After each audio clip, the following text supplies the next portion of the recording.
Bismillahirrahmanirrahim. Assalamualaikum warahmatullahi wabarakatuh. Berjumpa lagi dengan saya Bayu Di Cahyono di UBDC Channel.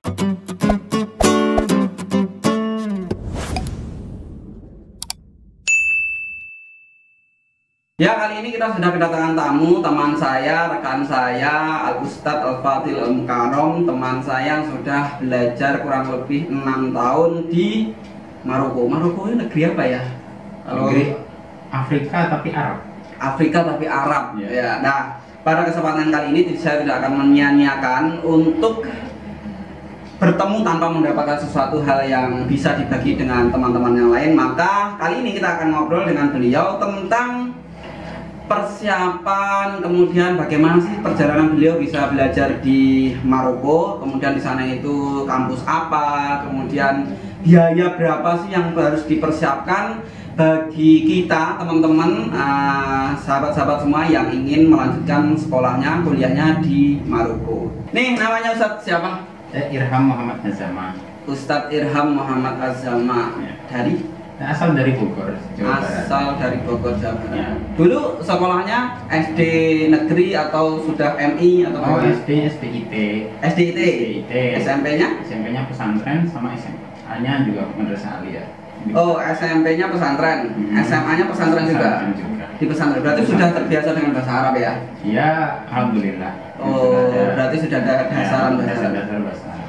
Oke, terus tahu tentang informasi kuliah di Maroko itu gimana? Waktu itu saya ketika setelah lulus SMA itu sudah kuliah di Jakarta dulu, di Lipia. Oh, sudah kuliah di Jakarta. Kuliah di Berarti Lipia. nggak langsung Nggak langsung ke Maroko. Oh, Lulus berarti pesantren ke Lipia dulu di Jakarta. Ketika itu menemukan ada informasi beasiswa Maroko. Oh iya ya. Hanya saja pas saat itu terlambat gitu. Sudah pendaftarannya sudah ditutup tahun itu. Ya karena sudah terlambat ya tahun pertama saat itu karena cuma 2 minggu. Oh iya. Pendaftaran ada 2 minggu. Setelah itu ya udah coba tahun berikutnya deh. Jadi setelah kuliah 1 tahun di Jakarta, saya mencoba mendaftar lagi. Berarti 1 tahun kuliah dulu di Lipia, Ya. di Jakarta. Ya. Setelah itu baru daftar Maroko. ke Maroko. Itu berapa ya kira-kira kuota beasiswanya untuk Indonesia? Kalau pas zaman saya itu 15 orang, sampai sekarang 15 orang saja. 15 orang saja. Jadi Seluruh Indonesia. seluruh Indonesia. Untuk di Maroko ini cuma 15 Hanya orang. 15 Satu Indonesia. Kalau mudah-mudahan tahun-tahun berikutnya Bisa lebih bertambah. Berarti memang benar-benar ketat ya persaingannya. Iya, memang saat itu alhamdulillah belum se-booming sekarang Maroko. Ya sekarang booming karena kita tahu sendiri kan Iya. ada alumni Maroko yang luar biasa hebat Iya. menjadi ulama terkemuka di Indonesia Iya, gitu iya. ya. Nah, jadi akhirnya orang wah iya Iya, Maroko luar iya. biasa. Nah, saya masih belum ada persaingan itu belum. Berarti waktu itu antum belum kenal sama Ustaz Abdul Somad ya? Belum kenal. Belum kenal. Nyampe sana ya. Tahun berapa ya itu kira-kira? Saya tahun 2011-nya. 2011 nyampe. Sampai sana. Cuma terus kalau nggak salah 2007-an. 2007-an. Iya, sudah. Oke, kemudian sama tanya nih, syarat-syaratnya itu susah nggak sih? Misalkan nih kayak kalau di mungkin ada hafal juz minimal berapa atau bahasa Arabnya harus bagaimana? Ya, ketika itu memang karena ini mau kuliah jurusan keagamaan, otomatis ditesnya ijazah dulu. Ijazah dilihat di nilai-nilainya terlebih dahulu. Ijazahnya harus ijazah yang berbasis sekolah Islam atau apa umum saja, boleh? umum boleh. Umum boleh. Umum boleh. Oke, terus? Yang penting nanti tes dasar-dasar bahasa dan keislaman itu lulus, kemudian Itu pakai apa? ada tes tulis ada kemudian Tes nanti lisan? tes lisan juga ada. Pakai bahasa Bahasa Arab tapi ya pengujinya bahasa orang Indonesia. pengujinya orang Indonesia tapi diuji pakai bahasa Pakai Arab. bahasa Arab diuji sama. Kalau tahu untuk tahun sekarang sama kayak Maroko dan Mesir dan Sudan sama untuk tes lisannya ada Quran, ada muhadats sama cukup. Oh gitu. Jadi itu di bawah Kemenang sama masih di bawah Kemenang. Masih di bawah Pas Kemenang. zaman saya itu terpisah. Maroko sendiri 15 orang. Oh. Batas waktunya 2 minggu pendaftaran. Mesir beda lagi. Beda lagi. Nah, sekarang kan digabung. Bergabung jadi Jadi, pokoknya luar negeri Ya, yang timur tengah ya yang timur tengah jadi satu. Timur Tengah selain Saudi ya. Timur tengah selain satu. Iya. Oke.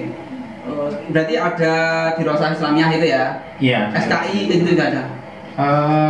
tesnya ya ada. Ada juga SKI, kemudian bahasa Arab, Nahwu Sorof kayak gitu ya. Tafsir, fikihnya juga ada. Fikih juga. Fikihnya dasar-dasar gitu ya. Kalau Al-Quran ada nggak minimal syarat harus hafal sekian juz? Nggak ada sih, waktu ditanya berapa juz, coba baca. Oh gitu. Saja, ya. Nggak ada minimal berapa gitu nggak? Memang ya, kalau memang thalibul ilmi syar'i yang minimal kalau bisa ada hafalan Quran. Ada hafalan Quran. Nggak, maksudnya harus minimal sekian juz itu nggak ada tulisannya ya? Nggak ada persyaratan. Oke. Jadi di Rosa Islamiyah itu ya, menguasai bahasa Arab, terus sama. Jadi bahasa Arab tulis dan lisan. Tulis dan lisan. Beda nggak sih bahasa Arabnya di Maroko dengan nggak di Al-Azhar? Ya istilahnya berbeda, karena bahasa kesehariannya berbeda. Untuk ungkapan-ungkapan yang bukan bahasa bakunya jelas berbeda. Oh gitu, jadi ya, tetap berbeda ya? Berbeda. Untuk ungkapan-ungkapan misalnya ya apa kabarnya, terima kasih, apa kabar, kemudian menyapa dan lain sebagainya, itu ungkapan-ungkapannya berbeda. Di sana bahasanya pakai bahasa resminya bahasa Arab. Oh, bahasa resminya bahasa Arab. Oh, bahasa resminya bahasa Arab, tapi kalau ya keseharian nggak mungkin bahasa baku lah ya. Pakai sananya ya kan? Iya, bahasa amiyahnya sana ya. Bahasa daerahnya sana. Oke. Bahasa berarti berbeda. Ya, bahasa berbeda. Terus butuh waktu lama nggak sih untuk adaptasi bahasa di sana? Ya, adaptasi bahasa ya, karena campur-campur sih, masih kaku kan ya, masih bahasanya masih bahasa baku, bahasa pesantren lah. Iya, bahasa pesantren. Ketika nyampe sana harus emang butuh bimbingan senior. Misalnya kalau tidak ada bimbingan senior, memang harus adaptasi lebih lagi. Oke. Iya, karena memang bahasa penting ya. Kalau kita di suatu daerah nggak ngerti bahasa, ya gimana ya, gitu kan? Nggak bisa komunikasi. Justru kalau mengenal bahasa bisa negosiasi enak. Gitu. Oh iya, betul. Beli ini harga murah. Bisa lebih murah. Iya. Istilahnya nggak ditipu lah. Ya. Ustaz Tiram, di sana itu kampusnya fokus ke apa sih? Misalkan atau di sana, kalau setahu saya nanti dikoreksi. Ustaz Abdul Somad kan lebih fokus ke hadis gitu ya? Namanya Darul Hadis. Darul Hadis. Oh ya, berarti fokus ke hadis gitu. Enggak juga. Oh, enggak juga. Ya, namanya juga. Kalau di Maroko itu tidak seperti mahasiswa yang pergi ke Mesir yang hanya banyak atau fokus di satu kampus. Nah, kalau di Maroko tersebar di berbagai kota. Oh gitu. Berarti 15 orang itu nggak di satu kampus? Nggak di satu kampus. Nah kalau antum di situ berapa orang dari Indonesia? Di kampus saya, di kampus saya sendiri, angkatan saya Indonesia saya sendiri. Sendiri. Terus adaptasinya susah nggak itu? Ya dibantu senior, ada senior di Indonesia, senior Thailand, kemudian selalu pesannya ya harus cari teman orang sana, mahasiswa Maroko di sana untuk menjadikan teman biar ada urusan apa-apa tuh enak karena mereka yang ngerti. Apa namanya, kampus apa ya? Oh, saya S1-nya di Universitas Qarawiyyin, Fakultas Syariah di Kota Fes. Oh, di Kota Fes, Qarawiyyin. Tapi sekarang udah berubah nama kampusnya. Berubah nama kampus. Terus S2-nya? S2-nya saya pindah kota lagi. Pindah kota lagi. Ya, pindah kota lagi di kota Marrakesh. Ya, kota Marrakesh, Universitas Qodiyat namanya. Qodiyat. Oh, jadi ada susah-susah ya. Iya. Jadi kalau cuma Al-Azhar kan. Iya, nah Al-Azhar. Ini panjang. Iya, ya. Memang Kuro itu kan. Iya. Ini beda-beda. Ya karena kita tidak terbiasa mendengar bahasa-bahasa seperti itu kan, jadi kayak asing. Gitu ya. Betul-betul. Apalagi sendiri satu angkatan. Ya, sendiri satu angkatan, tapi ada teman Malaysia dan Thailand lain. Iya. Tapi kan bagaimanapun mereka ininya budaya tetap beda. Budayanya tetap beda. Rasanya dan bertemu dengan teman Indonesia tetap beda. Iya. Terus kemudian untuk biaya pendaftaran itu ada apa tidak? Terus kemudian kalau ada berapa? Kalau pas zaman saya memang tidak ada karena untuk seleksi berkas hanya online saja. Seleksi berkas online. Iya, terus kemudian nanti ada seleksi tulis dan lisannya ke tempat ujiannya. Ada di Jakarta, di tempat lain. Berarti nggak ada pembayaran administrasi sama sekali? Waktu zaman saya nggak ada, karena tiap tahun mungkin ada perubahan di situsnya.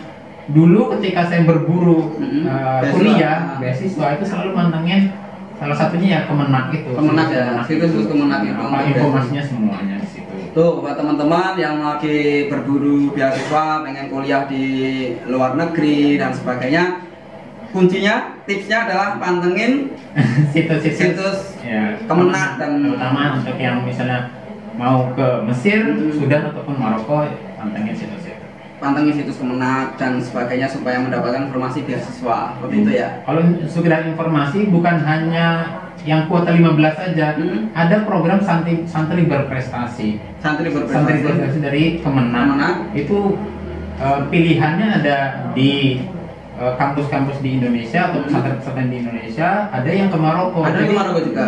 Bukan kuliah tapi sekolah di sana, pondok di sana. Itu ada program santri berprestasi. Berarti bukan kuliah ya, tapi bukan kuliah, nyantri ya. Nyantri. Ada juga ya. Ada di sana. Ini luar biasa. Ini terbaru lah, jadi iya. nggak cuma yang mau kuliah ke Maroko. Jadi ketika misalnya di sana gali-gali informasi, ketika misalnya dapat mondok di sana, bagaimana untuk kuliah lanjutnya di sana, karena memang negaranya alhamdulillah aman dan enak gitu. Ya, untuk belajar juga enak. Oke, terus berarti yang jelas nggak ada biaya ya? Nggak ada. Untuk daftarnya? Oh, daftarnya nggak ada ya, ya hanya biaya transportasi untuk ke sana. Biaya transportasi ke sana. Kemudian mencekapi berkas dan sebagainya itu aja. Secara biaya sekian administrasi itu nggak ada ya. Oke. Terus kalau biaya kuliahnya, misalkan per semesternya berapa atau per tahun? Di sana sistemnya? Alhamdulillah di Maroko itu semua kuliah gratis. Oh gratis. Ya, gratis, menggratiskan, makanya cuma 15 orang karena gratis itu kuliah. Semua jurusan. Semua jurusan gratis. Ya, untuk penduduk aslinya sendiri Maroko memang menggratiskan. Oke, berarti hanya mengeluarkan biaya hidup. Iya, hanya biaya hidup dan ada biaya buku. Biaya buku ya, biaya buku. Diktat kuliah, materi. Ya. Sekarang kalau buku kira-kira berapa? Perkiraan aja dari dulu masuk untuk S1 habis berapa? Kira-kira 10 juta ada? Oh, enggak ada. Oh, enggak ada. Nggak nyampe 10 juta ya? Karena materi kuliahnya tuh ya sederhana, sudah rangkuman materi kuliah yang ini yang keluar. Kalau memang untuk mau istifadah atau mau baca-baca yang lain boleh. Tapi yang pokok di situ pokoknya sudah ada. 7 juta mungkin ya? Nggak nyampe juga? Nyampe juga. Oh 5 juta mungkin? Ya, mungkin Sekitar 5 juta. Untuk S1 ya? Iya. Untuk S2? Untuk S2 mungkin agak lebih banyak. Agak lebih banyak ya? Mungkin karena dibutuhkan apa ya, kemarin ya harus banyak referensi betul. Harus lebih banyak referensi. Karena S2 sih ya levelnya udah berbeda dengan S1. Berarti kurang lebih ya ini gambaran aja ketika tahun 2011 sampai 2014 ya. Sampai 2011 sampai 2014 Ustadz Irham di sana kurang lebih untuk biaya kuliah gratis, pendaftaran gratis, dan untuk buku kurang lebih habisnya 5 sampai 7 juta lah sekitar itu ya, sekitar itu lah. Maksudnya nggak sampai 10 juta nggak nyampe. Jadi ini cukup murah ya berarti. Murah. Ya itu yang disyukuri lah. Ya disyukuri. Ya rezeki anak soleh luar biasa. Ya terus kemudian biaya hidup di sana sama nggak sih kursnya, uangnya rupiah dengan itu berbeda? Uangnya di Maroko pakai dirham. Pakai dirham. Pakai dirham, namanya dirham. Itu ya hitungannya 1 dirham ya sekitar berapa ya? 3.000-an. 3.000-an di sana hitungannya dirham. Kalau misalkan 1 bulan itu kira-kira dari rumah dikirim ya? 1 bulan pernah dikirim misalnya 1 juta. 1 juta itu cukup? 1 juta sana 700 dirham. 700 sampai 800 dirham. Kalau di sana 1 bulan berapa dirham untuk biaya hidup? Biaya hidup kalau untuk standarnya memang hanya 700 itu sangat cukup ya. Alhamdulillah ditambah dari Maroko dapat beasiswa, dapat uang saku. Dapat uang saku juga. 15 ini sudah ada biaya tambahan. Biaya gratis ditambah uang saku. Berapa kalau dapat dari sana? Uang saku 1.500 dirham untuk 2 bulan. 1.500 dirham untuk 2 bulan. Berarti per 2 juta lebih ya untuk 2 bulan. Berarti untuk 1 bulannya 700 dirham ya? 700 dirham. Berarti rata-rata segitu ya? Rata-rata segitu. Oh 700 dirham. Berarti terus kemudian tambahan dari rumah 700 dirham. Itu udah sangat cukup lah ya.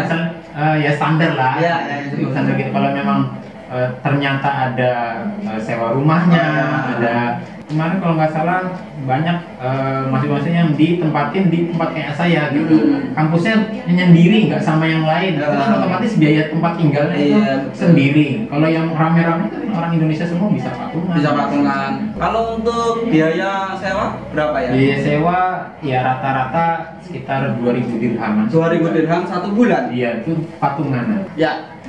Oke teman-teman, mungkin itu tadi ya masalah biaya. Alhamdulillah untuk pendaftaran gratis. Ini tapi berbagi pengalaman dulu ya, masalah nanti lebih validnya teman-teman yang mau melanjutkan kuliah di Maroko bisa cek situs-situs yang kredibel ya, kayak Kemenak dan sebagainya yang menyediakan beasiswa. Jadi ini hanya gambaran saja bahwasanya kehidupan di Maroko di sana ternyata nggak semahal yang kita bayangkan ya, karena ya kuliah udah gratis, dapat subsidi biaya hidup juga dari kampus apa dari pemerintah? Dari pemerintah. Dari pemerintah. Kalau yang Ustadz Abdul Samad itu dapat dari kampusnya. Makanya Ustadznya lulusan kampus yang mungkin bergengsi. Oh iya, jadi tergantung kampusnya juga ya. Iya. Ya, mungkin itu ya sedikit informasi dari Ustadz Irham hasil obrolan kita pada kesempatan kali ini. Oke, nanti teman-teman yang mau tanya-tanya lebih detail atau sekedar bertanya tentang seputar hal ihwal tentang Maroko bisa hubungi Ustadz Irham. Nanti sosial medianya saya taruh di sini. Boleh nggak Ustadz? Sosial medianya Instagram atau Facebook yang aktif? Dua-duanya aktif ya? Oke, Instagram nanti saya letakkan. Instagram saya letakkan di sini. Mungkin teman-teman bisa follow Instagramnya beliau untuk tanya-tanya tentang Maroko. Jadi mungkin sekarang lagi ngetren ya di Maroko ya, lagi ngetren karena siapa tahu nanti teman-teman ada salah satu dari calon-calon ulama-ulama besar di masa depan. Amin. Baik, terima kasih Ustadz Irham. Kita akan update lagi video masih tentang Maroko. Bagaimana sih kehidupan Ustadz Irham di Maroko?